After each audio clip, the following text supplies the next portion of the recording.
સુરતની લિંબાયત પોલીસે ₹5,79,000ની કિંમતના વિદેશી દારૂ અને બિયરના 2,880 નંગ જથ્થા સાથે એક આરોપીની ધરપકડ કરી છે. પોલીસે ટાટા ઇન્ફ્રા ટેમ્પો અને મોબાઈલ સહિત કુલ ₹9,37,840નો મુદ્દામાલ જપ્ત કરીને 2 આરોપીઓને વોન્ટેડ જાહેર કર્યા છે.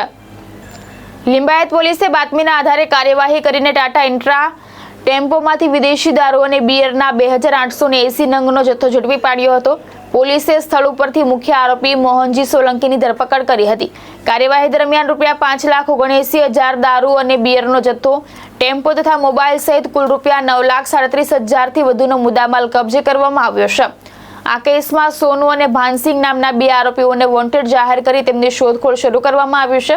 લિંબાયત પોલીસ સ્ટેશનમાં પ્રોહિબિશન એક્ટ હેઠળ ગુનો નોંધી વધુ તપાસ હાથ ધરવામાં આવી છે. ભાવેશ ઉપાધ્યાય, દ્રષ્ટિકોણ ન્યૂઝ, સુરત.